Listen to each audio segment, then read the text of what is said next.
Bonsoir, je suis ravie de vous retrouver en ce jeudi 28 février 2019 pour votre émission Questions de santé.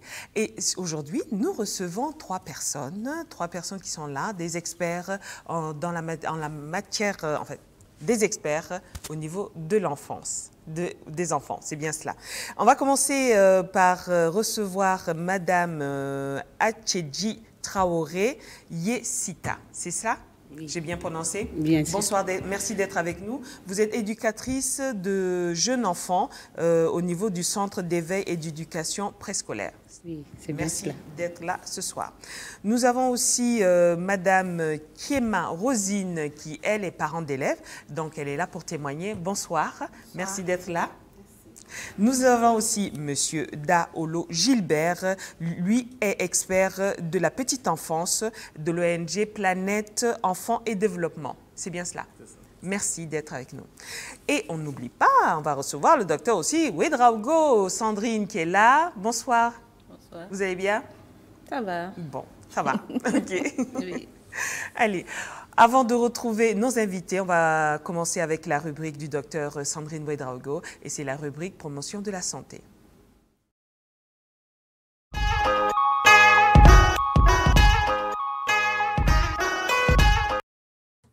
Bonsoir, bonsoir, pardon. De quoi allons-nous parler ce soir?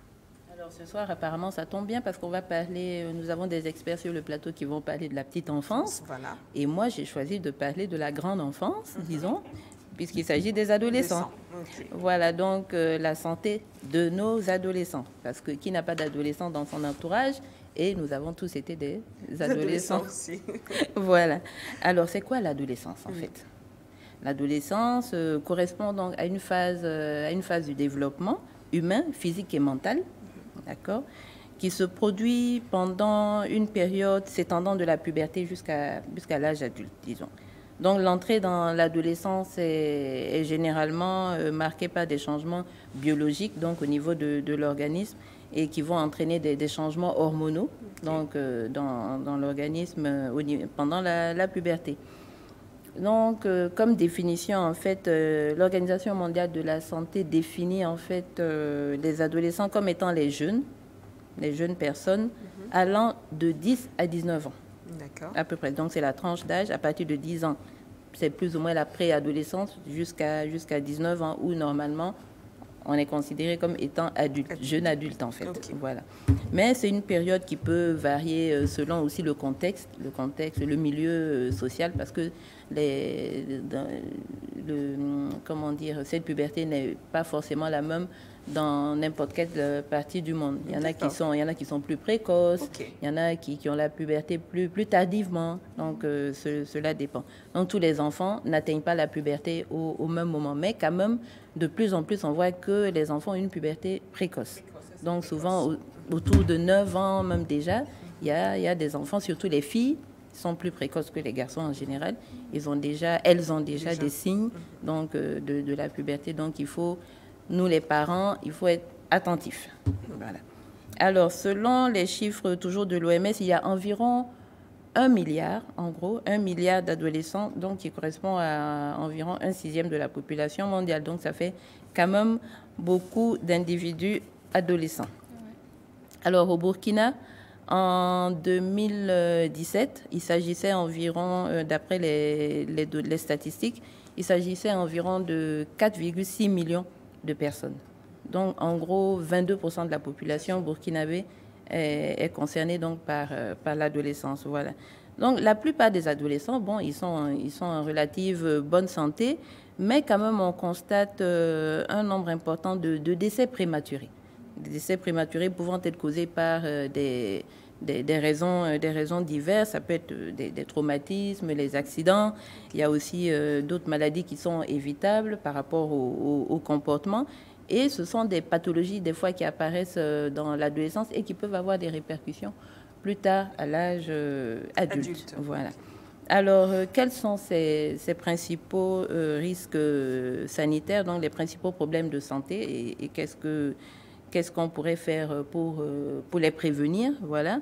Donc, nous avons de nombreuses maladies graves à l'âge adulte, en fait, qui trouvent leur origine dans l'adolescence, comme je l'ai dit tantôt, comme le tabagisme, les maladies sexuellement transmissibles, les mauvaises habitudes alimentaires, ainsi de suite.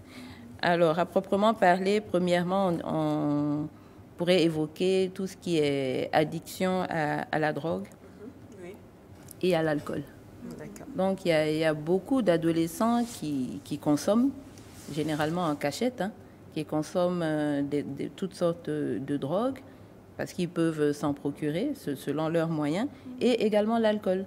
Puisqu'il y a, je ne dirais pas que ça n'existe pas, mais apparemment, il n'y a pas de réglementation stricte. Donc, les adolescents peuvent se procurer facilement des boissons alcoolisées dans les débits de boissons. On ne demande pas forcément, je crois, la carte d'identité pour vérifier l'âge. Donc, ils peuvent s'en procurer tranquillement, se retrouver en groupe où ils passent du temps en buvant et en consommant donc des produits, des drogues d'origine diverses.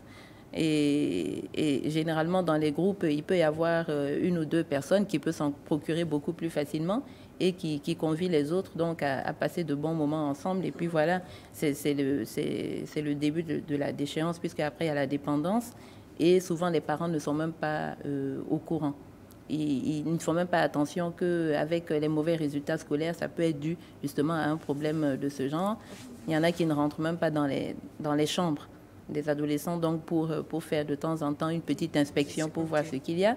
Et donc après, ils sont étonnés de voir qu'il y a des comportements dramatiques. Voilà. Et donc, en dehors de ce problème de drogue et d'alcool, nous avons le tabac. Le tabac, donc en général, le tabac, c'est quoi? C'est la cigarette. Mais il n'y a pas que la cigarette, il y a aussi, une fois on avait une émission ici sur le plateau, il y a tout ce qui est chicha, voilà. Ce sont des manières donc de consommer le tabac qui sont apparemment à la mode.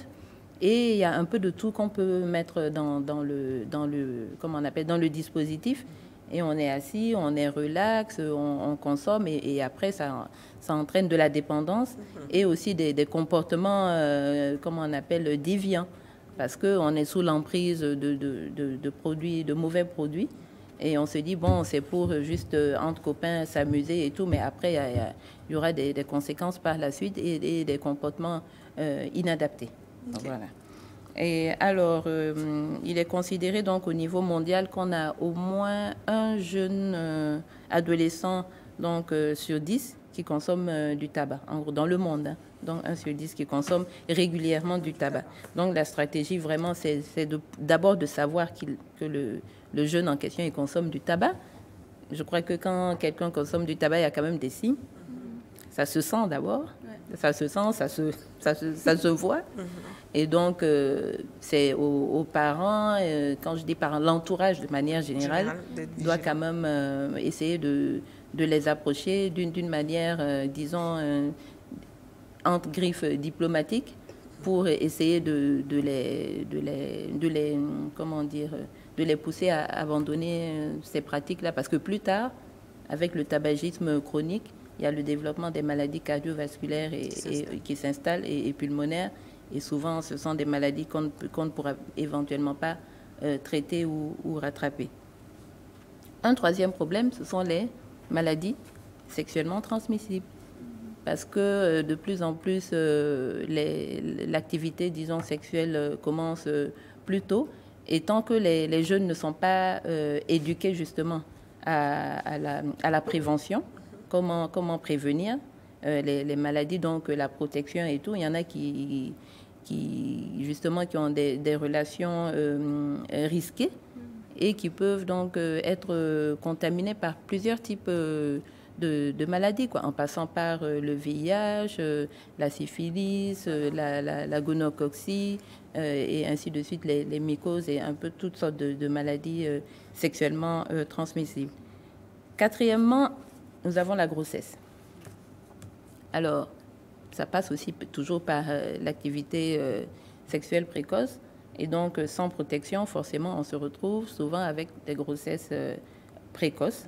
C'est vrai qu'il y a les grossesses précoces en cas de mariage, comment dire, de mariage forcé chez les jeunes, mais là, plutôt, on parle de relations, disons, consentantes entre eux, les adolescents qui s'amusent entre eux et il y a des filles comme ça qui peuvent tomber enceintes et ça va perturber donc le cursus scolaire et même la vie future. Voilà. Alors, en dehors donc de la grossesse, on pourrait parler... D'accord, rapidement, je vais passer rapidement pour le reste. Il y a beaucoup de choses à dire, hein, c'est vrai. C'est un peu difficile. En deux phases, on peut faire en deux fois. C'est un peu difficile en 7-8 minutes. Mais je pourrais citer donc les accidents. Oui. Parce qu'on voit tous comment se comportent les jeunes en circulation. Donc, il y a beaucoup d'accidents qui peuvent être graves parce qu'ils ne se protègent pas, d'abord. Oui, non seulement parce qu'ils ne se protègent pas et ils ne portent pas de casque même s'ils en ont, et aussi ils sont insouciants, donc ils roulent mal. Ils roulent mal et ils ne veulent pas qu'on leur fasse des reproches, alors que c'est pour leur bien. Donc, voilà. Et aussi les parents qui achètent des motos très, très puissantes et trop tôt. Aussi. Donc, il y en a dès la 6e, ils ont les grosses motos. C'est suicidaire, c'est trop dangereux. Donc, c'est aussi aux parents de peser le pour et le contre pour pouvoir préserver leurs enfants contre les accidents. Et puis, qu'est-ce que je pourrais citer en plus? On laissera pour la deuxième partie. La deuxième partie, prochainement, oui, dans 2 semaines. On pourra parler de la suite. Oui, c'est mieux. On pourra étoffer davantage. Voilà. D'accord. On fait comme ça. Donc, je m'arrête là et dans 2 semaines, je reviens avec la suite parce qu'il y a beaucoup de choses intéressantes à dire. Déjà pour nos adolescents, oui. Bien sûr. Merci beaucoup.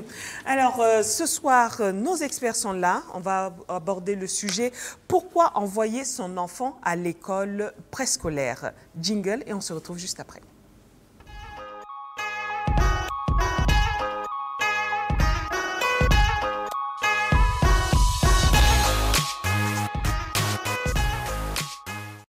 Alors, on va commencer par poser la première question à Monsieur Da, vous qui êtes de l'ONG Planète Enfants et Développement et qui est expert aussi de la petite enfance. Quelles sont les différentes étapes du développement d'un enfant? Ok, merci madame. Avant tout propos, j'aimerais faire mienne cette expression de l'économiste James Heckman, prix Nobel de l'économie de 2000, qui faisait comprendre à souhait que les politiques publiques en faveur de la petite enfance engendrent des bénéfices socio-économiques indiscutables et sont déterminants pour notamment le développement d'un pays et les retours sur l'investissement les plus importants. Ok, aujourd'hui on va voir tout ça. Vous allez nous expliquer en long et en large comment l'enfant peut permettre à un pays de se développer dès le bas âge. C'est ça le sujet en fait. Voilà. Oui. De plus, je voulais dire aussi la petite enfance dont nous allons parler. En fait, je citerai encore un auteur que tous les éducateurs de la petite enfance connaissent. C'est Dr Paul Dodson qui écrivait que tout se joue avant 6 ans. Pour faire comprendre que toutes les relations affectives, toutes les expériences de l'enfant à cet âge-là forgent sa meilleure approche du monde extérieur et sont les bases de son développement. Ah, ça, je le mettrai parce que beaucoup de mamans pensent que l'enfant n'est pas encore prêt. Donc, on laisse passer plein de choses et du coup, on se retrouve avec beaucoup de difficultés après. Super. Maintenant, les stades de développement de l'enfant, pour dire que tout va depuis la conception. Depuis la conception déjà, donc il faut mettre la maman dans les conditions pour que le fœtus qui est à l'intérieur justement puisse avoir un meilleur environnement utéro pour évoluer. D'accord. Voilà. Donc, d'abord entretenir cette grossesse, donc cela part par les soins prénataux que vous avez. Et après, maintenant, à la naissance, il y a que maintenant, il faut assurer la survie de l'enfant. Et cela passe par l'offre d'un certain nombre de services, donc des services intégrés pour permettre à l'enfant d'évoluer harmonieusement. Voilà. Alors, donc, oui, pardon, allez-y, pardon. D'accord. J'aimerais dire aussi que des travaux sur la psychologie ont montré que la fonction cognitive évolue progressivement et elle est déterminante pour tous les apprentissages. Voilà. Et les différents stades, donc je m'appuie aussi sur Piaget, voilà, le psychologue Piaget, qui a pu définir 4 stades. Voilà, donc le stade sensorimoteur, voilà, qui est le stade premier, le stade donc de 0 en gros à 2 ans. Voilà, et le stade préopératoire, qui va peut-être vers 3 ans. le stade des opérations concrètes qui est vers 5-6 ans et le stade des opérations formelles. Donc l'étape du préscolaire se situe au stade des opérations, le stade préopératoire. Voilà, donc à ce stade, l'enfant déjà commence à développer l'intelligence représentative. L'intelligence représentative, c'est la construction des fonctions symboliques. Voilà, les fonctions symboliques, c'est le fait d'utiliser des symboles en lieu et place de l'objet réel, l'abstraction. Et maintenant, à passer ce stade, il y a aussi qu'à ce stade-là, l'enfant acquiert les préconcepts, les notions de préconcepts, notamment les notions de volume, de quantité et de poids. D'accord. Et aussi le langage, ce qui va déterminer justement son inscription à l'école préscolaire. Parce que c'est l'école préscolaire qui lui donnera tout l'environnement nécessaire, l'équipement nécessaire pour son épanouissement. D'accord, c'est ce qui m'a amené à vous poser la question, à quel âge commence justement l'éducation préscolaire? Dites-nous, parce que nous on parle en fonction d'âge, toutes les mamans sont en train de nous écouter. Okay. Merci bien. L'éducation préscolaire commence à 3 ans et finit à 5 ans ou 6 ans selon les politiques des pays. D'accord. Voilà. Donc vous dites qu'à 3 ans déjà, l'enfant doit pouvoir commencer à dire certains mots, c'est ça ou pas? Non, à 3 ans on n'est plus à certains mots. L'enfant dit le maximum de mots possible. Normalement. Voilà, parce qu'en ce moment, les neurones ont eu toutes les connexions nécessaires. Le cerveau a eu cette maturité qui lui permet de faciliter l'acquisition de compétences nouvelles. Parce qu'il y a des compétences qui sont déjà, en fait, des fonctions qui sont innées, telles que la fonction respiratoire. Donc, c'est des fonctions primaires. D'accord. Mais il y a des fonctions secondaires, donc supérieures, qui sont acquises au cours de la vie. D'accord. Alors, Madame Atchedji, c'est bien cela. Quels sont les thèmes abordés en maternelle? On sait que à l'école, histoire, géo, etc., sport, mais en maternelle, en fait, nous, en général, on met l'enfant en maternelle. On pense plus une garderie qu'autre chose. Mais dites-nous réellement que vous faites un vrai travail derrière. Et c'est quoi les thèmes au niveau de l'éducation en préscolaire chez les maternelles? Merci bien de nous avoir donné cette occasion de nous exprimer sur notre activité. Voilà. Bon, précisément, nous avons 5 domaines dominantes. Voilà. C'est des activités à dominante d'expression. Voilà, où c'est le langage qui est privilégié. Voilà. Bon, l'expression peut être de façon gestuelle, par l'écrit, par des créations. Voilà. Et des activités à dominante de création, spécialement sur la fabrication, le manuel. Et voilà. L'enfant s'exerce à produire quelque chose de concret par lui-même. Voilà. Et il y a aussi des activités à dominante sociale. Voilà, des activités de vie pratique. Bon, on apprend en réalité à l'enfant, dans ces activités, à vivre en société. Voilà. À partager les jouets, par exemple, avec les camarades. À partager le goûter, voilà, comment aller aux toilettes, voilà, l'hygiène, voilà, l'alimentation et tout. D'accord. Voilà. Donc, expression, langage gestuel, posture et autres, création sociale, alimentaire. Voilà. L'alimentaire est dans le social ou ça aussi c'est ça? On met ça dans le social. Ok, d'accord. Voilà. Donc, c'est tout? Oui. Ok, on va commencer, il n'y a pas de souci, on va commencer par là. Je reviens vers vous, Monsieur Da. Qu'est-ce qui fait en fait que les premières années de vie d'un enfant est si important? Vous avez expliqué à peu près, mais encore plus pour que les parents puissent comprendre, pour que aussi toutes les femmes enceintes arrivent à expliquer à monsieur l'importance qu'elles ne font pas des caprices, que c'est réellement quelque chose de réel. Pardon. Ok, effectivement, les premières années, comme on disait, sont déterminantes pour la suite même de la vie future de l'enfant ou de l'adulte. Parce que c'est à cet âge-là que tout se construit. Le cerveau, les neurones ont les connexions nécessaires pour faire tous les apprentissages.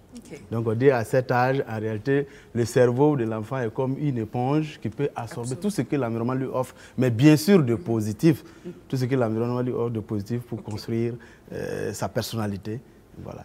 Donc à cette étape, à cet âge-là, l'enfant est capable, à partir de ce que son organisme lui offre comme constitution, d'apprendre tout ce que l'environnement lui trouve comme stimuli. Donc il faut que l'environnement lui donne le maximum de stimuli possible, le maximum d'occasions pour vivre ses émotions, pour vivre ses relations et pour vivre ses expériences. Ok. Voilà. Alors, je reviens vers vous, madame. Comment peut-on occuper la journée d'un enfant? Vous devez avoir beaucoup d'objets ou de trucs créatifs pour que ça ne soit pas la même chose toutes les journées, c'est ça? Parce que la maternelle, ça dure presque comme tous les enfants,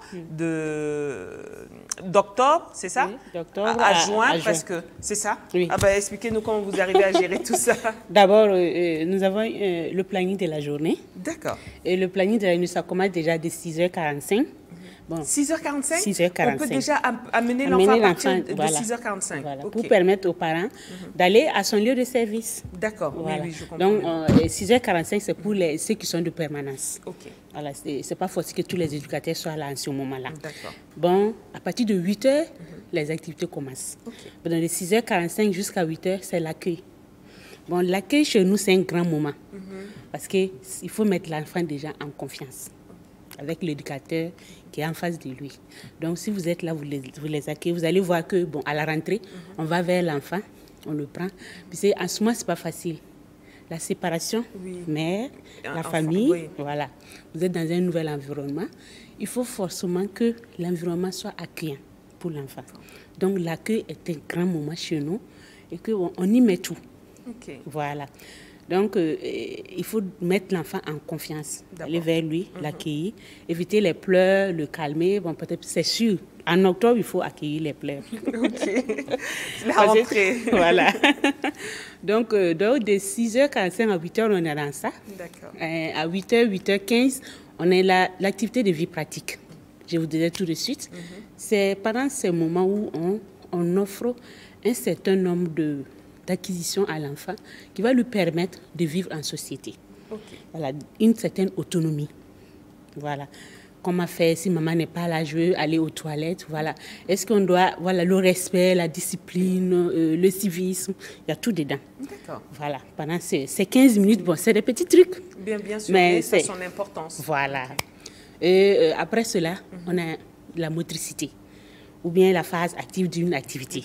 Voilà. Ça sous-entend qu'il faut le sport en ce moment. Bon, en petite session, on peut faire 25 minutes.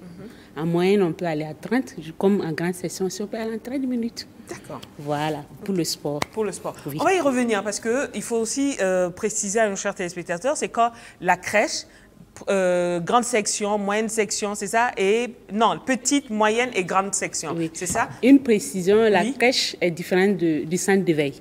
Ah, la crèche est différente du centre d'éveil. D'accord, donc c'est déjà précisé. Donc nous, on parle plus du centre d'éveil préscolaire. Voilà. Ok, c'est bon.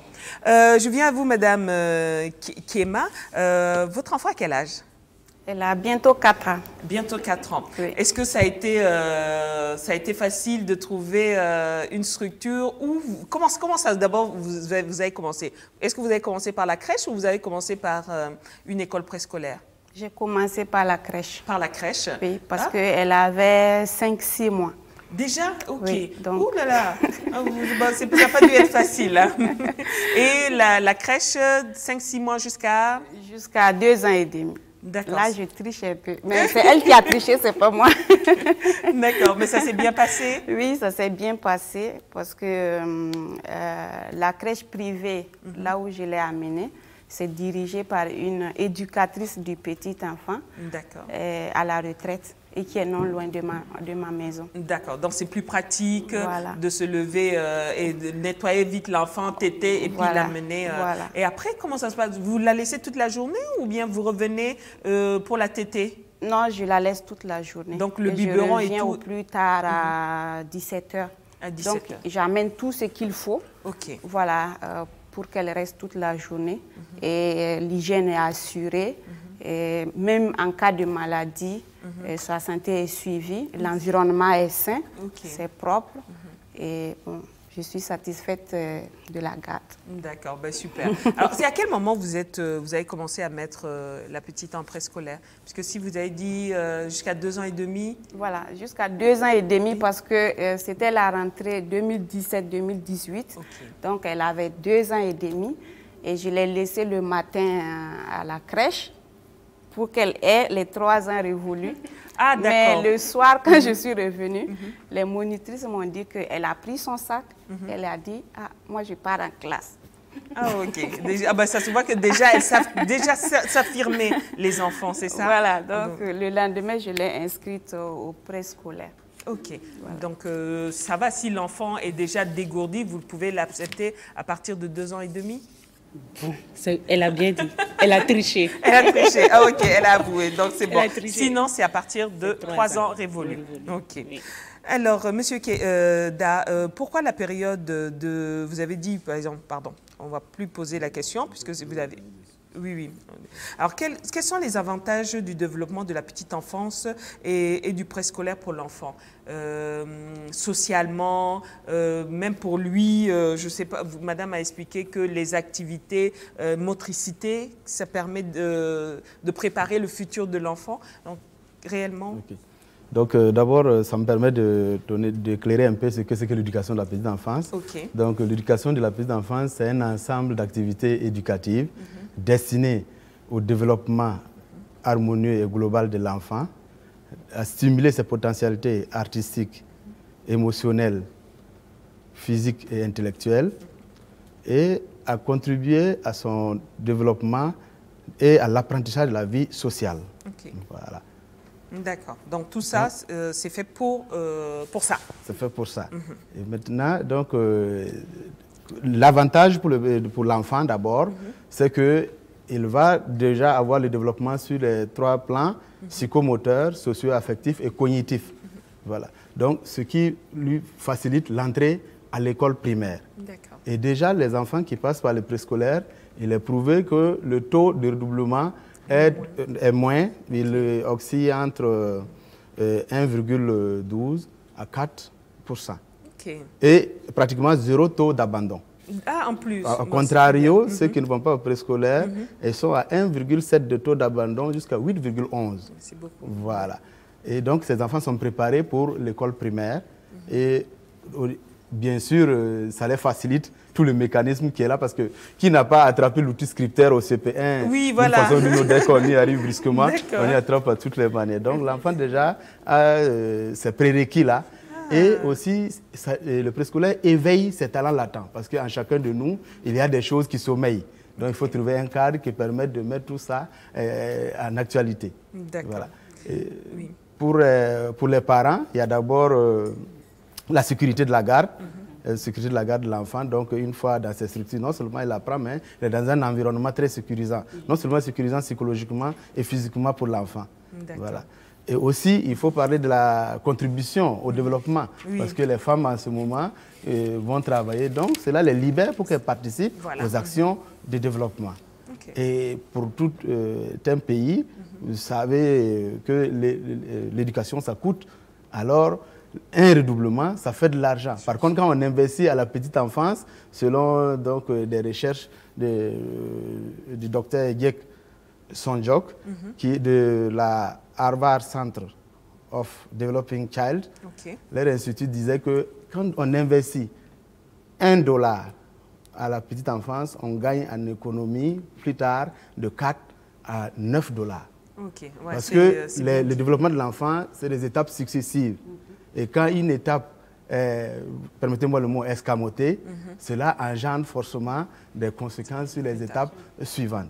Et investir donc à la petite enfance permet de gagner plus tard. Parce que ce qu'on met comme condition, comme environnement d'évolution de l'enfant, pour que l'enfant puisse se développer normalement, plus tard, on dépensera plus si on n'avait pas mis beaucoup d'argent plus tôt. Si on n'a pas mis peu d'argent plus tôt. Parce que le fait de mettre peu d'argent, d'abord, ce sera donc moins onéreux et ce sera plus efficace. Alors que les conséquences, si on n'avait pas mis ce peu d'argent, plus tard, on va dépenser beaucoup pour mettre... pour corriger en fait ces effets négatifs dus au manquement qu'il y a eu à cet âge-là. En plus, cela aussi concourt à corriger le cercle vicieux de la pauvreté pour le construire en cercle vertueux.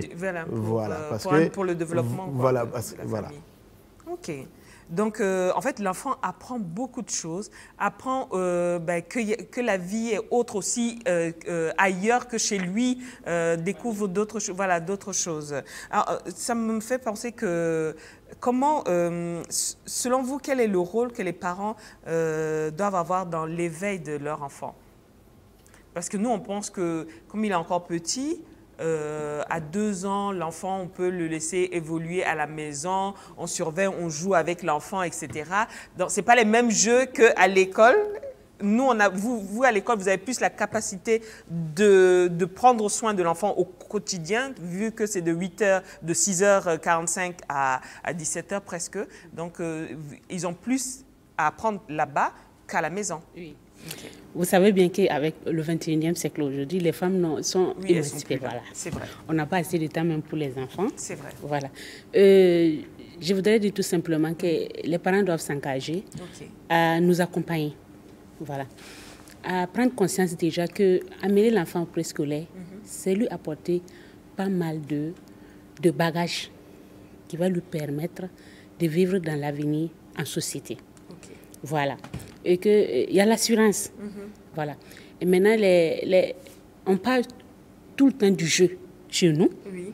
Et pour lui apporter une connaissance. C'est ce qui n'est pas évident en famille. Voilà. On va demander aux parents, l'accompagnement, ça va se faire comment? De respecter peut-être les heures, venir à l'heure, les tenues scolaires. Bon, on accorde peu d'importance à des choses. Et puis, c'est très important chez nous. D'accord. Voilà, c'est une éducation. Le fait d'amener l'enfant à l'heure déjà, c'est une éducation. Oui. Le fait qu'il soit toujours en tenue, c'est une éducation pour nous. Oui. Voilà. Et propre, bien soigné. Voilà. Et venir à l'heure pour prendre l'enfant. Ça aussi, c'est une éducation pour l'enfant. Parce que ça joue surtout sur la psychologie de l'enfant.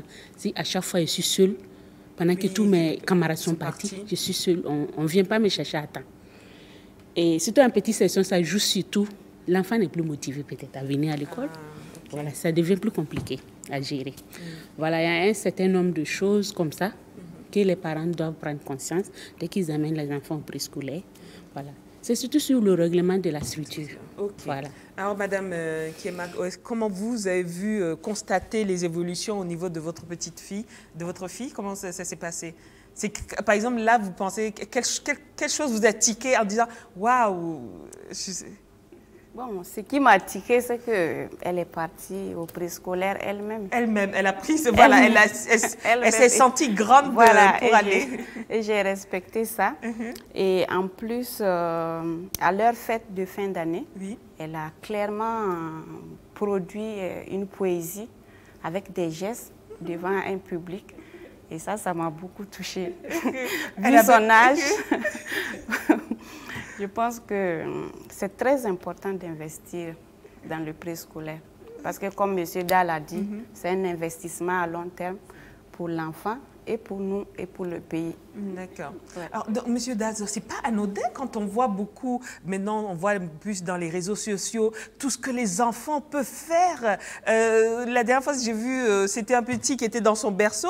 Pour vouloir sortir du berceau, il a mis ses 2 pieds hors du berceau, poussé le berceau pour atteindre le lit des parents et se tourner. On pense que c'est extraordinaire, alors que l'enfant, là on pense qu'il... je sais pas, qu'il a plus de... Il avait quel âge? Peut-être 1 an.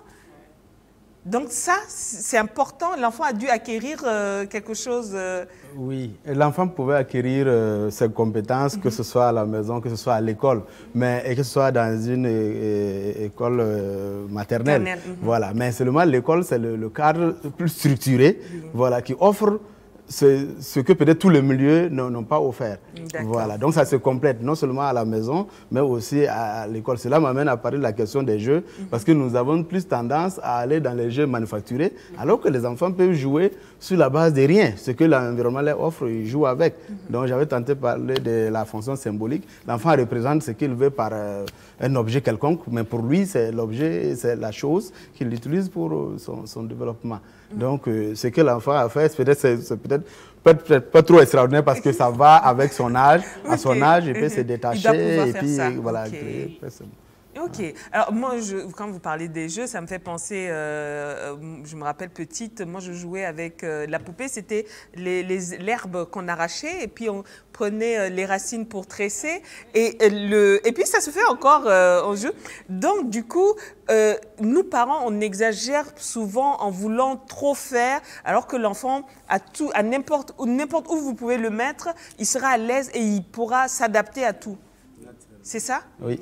En fait, quand on fait tout d'ailleurs pour l'enfant, on inhibe sa capacité d'invention et de création. On limite un peu ses facultés, faire à sa place. Voilà. D'accord, vous voulez rajouter quelque chose? On a une activité, par exemple, la psychomotricité, où on donne, par exemple, une panoplie de jouets aux enfants, on regarde. Et vous allez voir que les enfants vont avoir une tendance à aller vers un jeu. Ils vont s'organiser eux-mêmes et ils jouent tranquillement. Et notre objectif est atteint.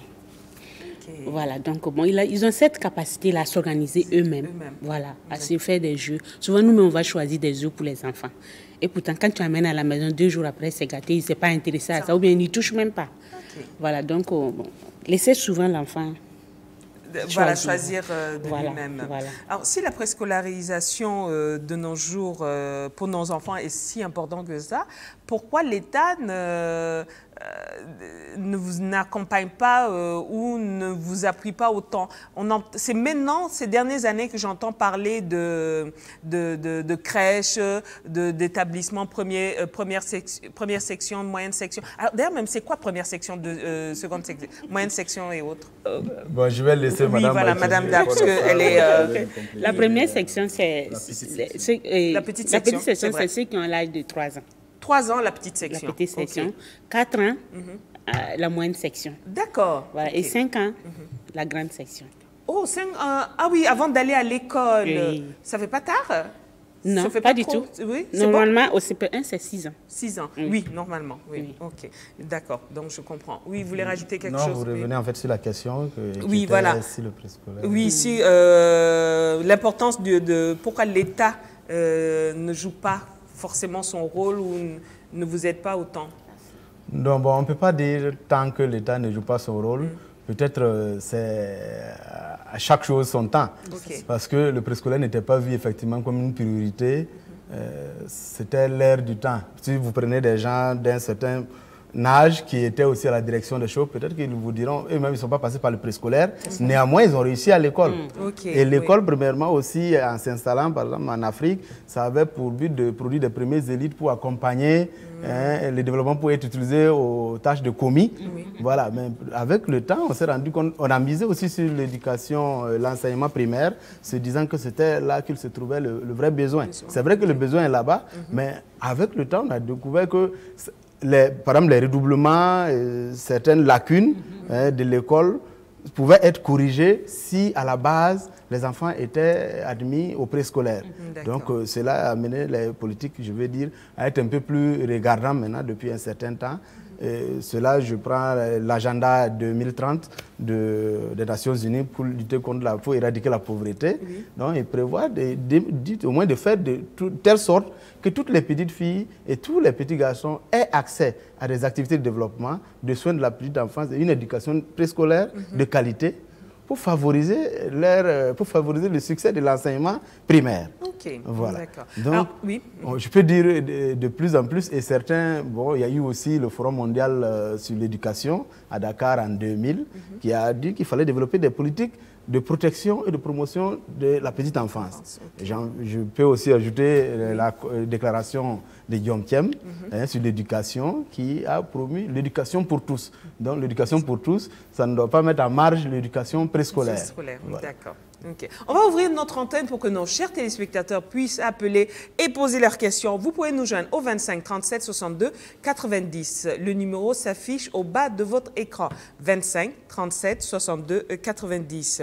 On va montrer quelques images d'activités faites chez vous, si la régie est prête. Alors là, Madame Atchedji. C'est quoi? C'est pas la motricité, c'est quoi? C'est lors d'une activité d'éveil. Activité d'éveil, d'accord. Voilà. De construction, oui. c'est ça? Okay. Des jeux de construction. D'accord. Voilà. Par exemple, je disais tout de suite qu'on laisse des jeux à la disposition de l'enfant qui lui-même s'organise, mais il fait une construction, voilà, il a des idées dans la tête. Voilà. Okay. Donc, ils essaient. Et des essais-erreurs. Oui. Voilà. Donc, il veut faire, par exemple, une maison. En temps, il monte, arrivé au toit, il voit comment je veux mettre le toit. Bon. En temps, il détruit et il revient encore. Bon. Petit à petit, et il arrive. OK. Voilà. Deuxième photo. Là aussi... Là, c'est des activités manuelles. Des activités manuelles. D'accord. Comment bien... Activités de créativité, voilà. OK. Et c'est vrai. Je pense que c'est les avions, ils sont en train de préparer. De préparer. Ah oui, on peut imaginer que c'est des avions, c'est ça. OK. La suite, on va voir. Ah, là. La musique. Activité musicale. Ah, voilà. Ça c'est bien ça. C'est une éducation musicale. C'est-à-dire, non seulement on montre les différents instruments de musique aux enfants pour qu'ils en prennent connaissance et qu'ils apprennent à jouer. Okay, voilà. Et même à danser. D'accord. Voilà, souvent à la fin de ces activités, d'autres tapent et d'autres dansent. Ok, c'est là qu'on voit ceux qui sont un peu plus osés, un peu plus... Et aussi le toucher. Oui. Est-ce que le toucher aussi, Bien sûr.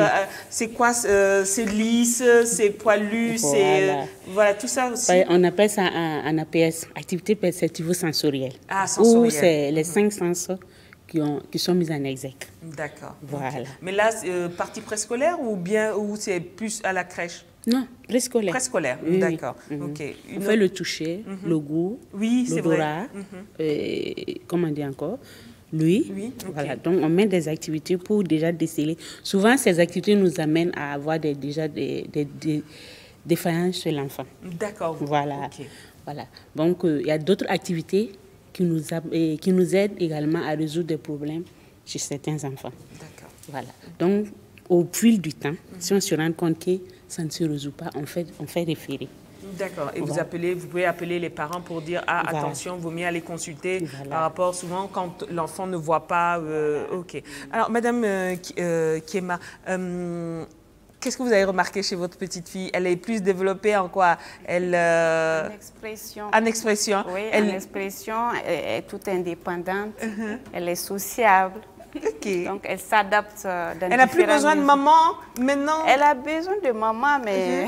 Mais je veux dire, elle ne réclame pas forcément. Je veux dire, quand vous partez, il n'y a plus de pleurs. Non, pas du tout. Sauf si, souvent, il y a des caprices quand même. Ah, il y a des caprices. Sinon, elle a vite eu son indépendance et elle me raconte des histoires. Elle réclame même l'écoute. Même si moi, d'accord, elle réclame l'écoute. Même si je suis concentrée à regarder les informations. Donc, vraiment, elle est indépendante. Elle est indépendante. Alors, on est dans un monde où beaucoup de choses évoluent. Les enfants sont après, chez vous, le week-end, ils sont devant la télévision. C'est l'occasion de vous poser la question. Est-ce que vous pensez que la télé fait partie des instruments d'éveil pour les enfants? Oui. Oui? Bien sûr. Mais il ne faut pas exagérer. D'accord. Voilà. Tout avec modération, quoi. Voilà. Monsieur Dab, et surveiller ce qu'ils regardent. Ce qu'ils regardent, voilà. OK. C'est-à-dire le contrôle parental, quoi. D'accord. Monsieur Da? Ok, en toute chose, c'est l'excès qui va nuire. Et le risque qu'on a souvent, c'est la problématique du dosage. À quelle dose l'enfant peut être autorisé à suivre la télé, quel timing. Cela est important. Sinon, bon, il y a des films pour enfants, c'est éducatif. Voilà. Maintenant, être exposé à l'écran sur un certain temps, en tout cas, je pense que des études ont montré qu'il y a des risques à ce niveau. Voilà. Mais la télé, on ne peut pas priver. En tout cas, ça pour fait moi, partie ça fait partie de notre monde. Et que c'est la question des dosages. Sinon, on peut utiliser la télé aussi pour éduquer les enfants. Mais c'est la question des dosages qui est importante. C'est la question aussi des... Mais je sais que si c'est les programmes, ça, peut-être on n'a pas la maîtrise. Mais si c'est les messages que nous devons passer ou les bandes dessinées que nous passons, on sait à quelle fin on les utilise. On prend quelqu'un en ligne. Bonsoir. Bonsoir, madame. Bonsoir, monsieur. Votre nom? Moi, c'est monsieur Nana. Monsieur Nana, nous vous écoutons. Ok, merci. J'ai pris l'émission à court. Oui. Et j'appelais pour poser une question. Allez-y. Ok, bon, je voulais savoir pour le préscolaire, la petite section là. Oui. Quel est le programme qui est donné? Bon, parce qu'il y a des écoles où tu peux aller inscrire ton enfant pour la petite section, bon, mais tu sais pas exactement est-ce que le programme qu'ils donnent là, c'est vraiment, est-ce qu'ils respectent ce programme-là? Maintenant, je ne sais pas si madame peut vraiment nous éclairer sur là-dessus, aussi que pour la petite section, la moyenne section et la grande section. Quels sont les programmes qui sont donnés, quoi? D'accord. Madame Atiedi. Oui, bon, c'est cette question, je vais laisser l'inspecteur répondre. Mais déjà, bon, il faut reconnaître que toutes les écoles publiques et tous les CEP publics du Burkina suivent le programme national d'éducation préscolaire. Ah, il y a un programme national d'éducation préscolaire, donc allez-y. En effet, il y a un programme national d'éducation préscolaire qui indique l'ensemble des activités qui peuvent être menées dans les structures préscolaires. Mais toutes les activités des structures préscolaires publiques sont encadrées par un projet pédagogique, c'est-à-dire qui est élaboré en début d'année sur la base justement des outils que nous avons. Donc il y a l'observation sauvage qui permet de voir les enfants arriver au CEP et défouler librement pour pouvoir dégager en fait quel est le besoin qu'il faut satisfaire. Donc à l'issue de cette observation, il y a aussi l'observation structurée qui passe sur la base des outils afin de dégager les besoins de l'enfant, et c'est sur la base de ces besoins que le projet pédagogique est élaboré et qui se découle en centre d'intérêt, thème, sous-thème et en activité. Donc c'est vraiment encadré, et les activités de la petite section, c'est des activités issues du programme et qui ont des dosages. Les mêmes éléments peuvent être vus en petite section qu'en moyenne section, mais c'est selon toujours des dosages. Par exemple, ce qu'en petite section, on peut voir 3 unités, en moyenne section, on peut aller à 4 ou 5, et en grande 5 ou 6. Donc c'est évolutif. Si c'est au niveau du préscolaire public, en tout cas, je sais que c'est encadré. Voilà. Ah, parce que je comprends la question de monsieur, c'est pour ça que je vous ai demandé tout ça. Je pense qu'il fait allusion aux structures privées. Parce que bon, il y a certaines structures privées qui ne suivent pas le programme national d'éducation préscolaire. Voilà, c'est normal qu'ils se posent des questions. Bon, oui, on s'inquiète, parce qu'on veut savoir si les enfants évoluent. On paye 3 ans à ce qu'il est... Il commence à écrire son nom, bon, c'est pas évident. Voilà, ce qui nous amène au prix. Ce qui nous amène à ce qui fait mal. Alors, madame, je vais commencer par elle. Vous avez commencé par la crèche. Ça veut dire que vous travaillez. C'est pour ça que vous avez dû mettre la petite à la crèche. Donc, monsieur aussi travaille. Et donc, vous avez pu subvenir, pu payer, c'est ça, l'inscription? Oui. D'accord. Et en fait, ensemble, puisque vous êtes contente, ça veut dire que vous ne regrettez pas? Non, je ne regrette pas d'avoir investi dans l'éducation préscolaire de mon enfant, parce que je pense que c'est mieux que l'enfant soit dans un centre d'éveil que de rester à la maison à moindre coût avec une fille qui n'est pas formée pour garder l'enfant et qui encourt beaucoup de risques parce que c'est pas sa profession. Oui. Voilà, et je pense que l'éducation d'un enfant, tout comme sa santé, n'a pas de prix. Bah, c'est bien dit alors. Donc on ne pourra plus discuter des prix auprès de monsieur. Mais je voulais dire pour les prix, pour ce qui est des structures publiques, je pense, j'ai connaissance, il y a des textes qui encadrent les prix, parce que les prix en réalité sont fixés en fonction du tissu économique des populations. Donc, vous verrez, au Burkina, il n'y a pas de prix unique pour tous les préscolaires. À Ouaga, les prix sont différents. À Bobo, les prix sont différents. À Gawa, les prix sont différents. Donc, les prix sont fixés en fonction quand même du tissu économique des populations. D'accord. Voilà. Même si je reconnais que ça reste toujours un peu élevé, parce que le préscolaire, pour ce que je sais, le fonctionnement est pris en charge par la contribution des parents. Des parents, voilà. Ok. On va marquer juste une petite page de pub et on se retrouve juste après. Ouaga sans char, c'est dur. Ouaga avec un char, sans assurance, ça, c'était avant. Pour vous, l'UAB met en place ABS, l'assurance bécane sécurité, avec de nombreux avantages. Avec ABS de l'UAB, vous n'êtes pas seul en cas d'accident. ABS de l'UAB comprend la responsabilité civile, qui vous couvre si vous êtes responsable de l'accident, la défense et le recours devant la justice, l'assistance financière pour la réparation de votre engin, le capital invalidité en cas d'infirmité dû à un accident de circulation, les frais médicaux et le capital des décès à vos ayants droit. Parents d'élèves, chefs d'entreprise, particuliers, protégez vos proches et collaborateurs avec ABS l'UAB. Souscrivez à l'assurance Bécane Sécurité de l'UAB à partir de 12 000 francs CFA à l'année dans toutes les agences UAB Assurance. Pour toute information, contactez-nous au 25 30 18 18. Ne soyez pas dépassés, assurez votre moto avec l'assurance Bécane Sécurité de l'UAB. Profitez de la vie, c'est avec UAB Assurance. Merci. La suite, c'est toujours sur questions de santé. Et on est avec nos experts de la petite enfance et Madame Kiema, Rosine, qui est parent d'élèves. Quels sont les principaux problèmes qu'on rencontre au Burkina liés à la petite enfance?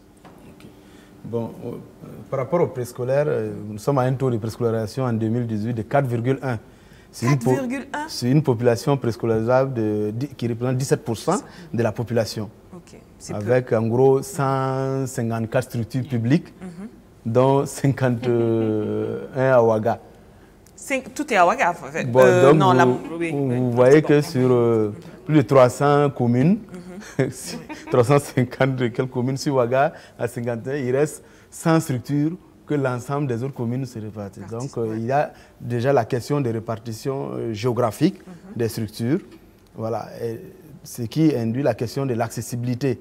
Parce que si ce n'est pas à côté vous n'avez pas une structure préscolaire à côté, vous avez bien voulu avoir la volonté d'envoyer vos enfants, vous ne pouvez pas aussi l'envoyer.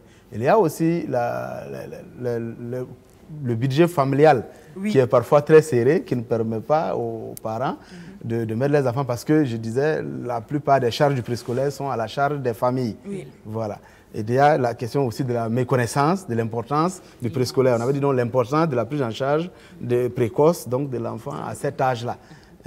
Surtout que le préscolaire en plus n'est pas gratuit au Burkina, alors qu'à partir de 6 ans c'est gratuit. Voilà. Donc les parents peut-être sont tentés d'attendre le gratuit pour y aller.